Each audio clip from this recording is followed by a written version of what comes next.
Morning, dear students. How are you all? I hope you all are happy and healthy.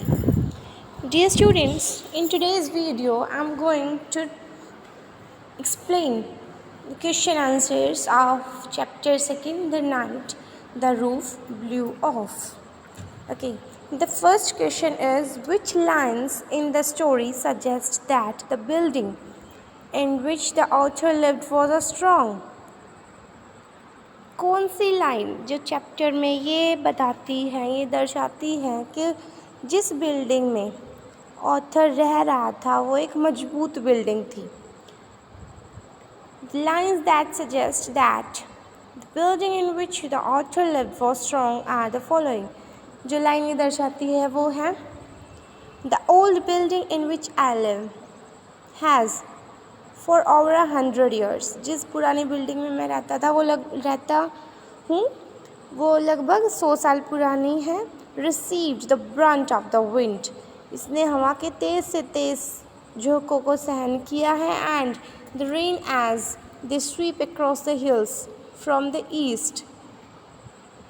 तेज़ से तेज़ और पूर्व से आने वाली तेज़ बारिश को सहन किया है.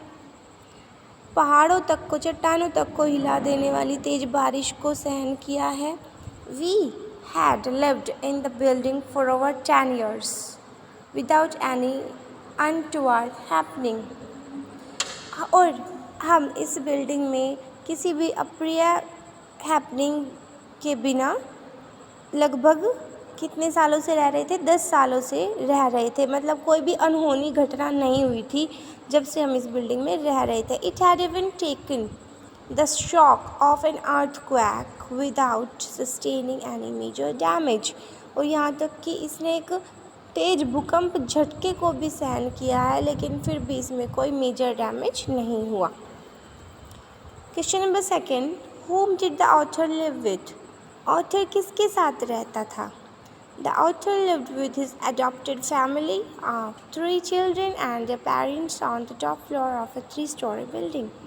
ऑथर जो है वो एक अडॉप्टेड फैमिली के साथ रहता था. उसमें 3 बच्चे थे और उनके पेरेंट्स थे, और वो सबसे टॉप फ्लोर पर, 3 मंजिला इमारत के सबसे टॉप फ्लोर पर रहते थे. How did the author keep his books? अपनी बुक्स को ऑथर ने कैसे रखा था? The author kept his books in open shelves. Author ने अपनी बुक्स को एक खुली अलमीरा में रखा हुआ था, शेल्फ में रखा हुआ था. Hence they were exposed. Exposed होता है बेटा खुला होना, सबके सामने, कुछ छुपा कर ना रखना, सबके सामने होना. Exposed to people who borrowed them easily. वो उन लोगों के सामने भी बिल्कुल सामने रखी हुई थी जो कि उन्हें आसानी से बोरो कर सकते थे, मांग सकते थे. They were also exposed to the rain and sleet. और वो डायरेक्ट रेन और तेज हवा के जो तेज हवा के झोंके या डायरेक्ट रेन के सामने वो खुले रखे थे. मतलब कि वो ऐसी जगह पे रखे थे, ओपन अलमीरा में रखे थे कि चाहे बारिश आए, आंधी आए, तूफान आए, सब या कोई लोग, कोई पीपल आए, सब वो सबके सामने रखी थी. मतलब डायरेक्ट एक्सपोज थी, चाहे वो वेदर कंडीशन हो, चाहे वो पीपल हो. How did the children help the author? बच्चों ने ऑथर की हेल्प कैसे की? The children helped the author bye saving his books that were kept in the open shelves.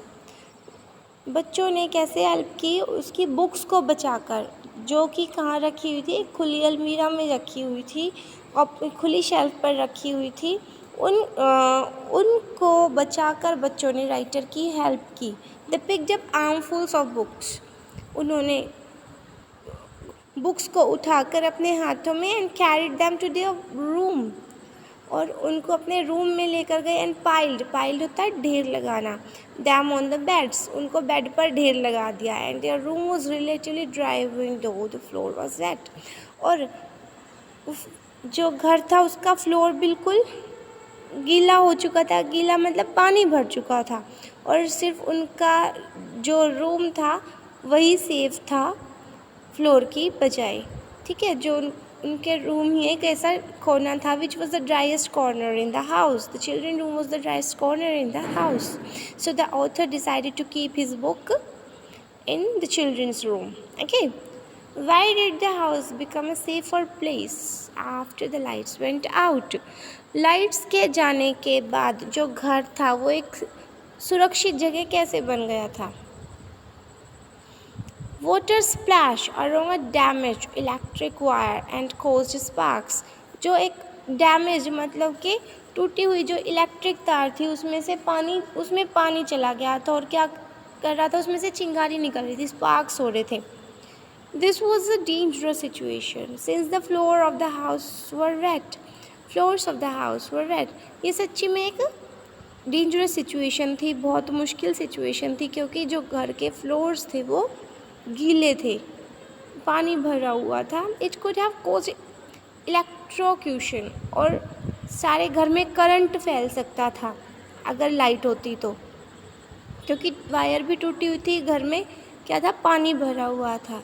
Hence the author says that the house was a safer place with no electricity. इसीलिए author कहता है कि light के बिना जो घर है वो सेफ प्लेस था. We are often now section C, think and answer. We are often helpless against nature's fury. Nature के गुस्से के, प्रकृति के गुस्से के आगे, प्रकोप के आगे हम बिल्कुल हेल्पलेस हो जाते हैं. बीट अ स्टॉर्म, चाहे वो एक स्टॉर्म हो, अर्थक्वेक हो या फिर बाढ़ हो. स्टॉर्म तूफान, अर्थक्वेक भूकंप, और फ्लड होता है बाढ़. क्या आप इस बात से सहमत हो? तो stories justify your answer with examples from the story से, इस कहानी से एग्जाम्पल लेकर अपने आंसर को जस्टिफाई करो. Cyclonic storm brought down a portion of the author's room. Cyclonic जो चक्रवात तूफान आया था उसने ऑथर के घर के छत के एक पोर्शन को नीचे गिरा दिया था. वाटर पॉर्ड इन, पानी भी अंदर आ गया था.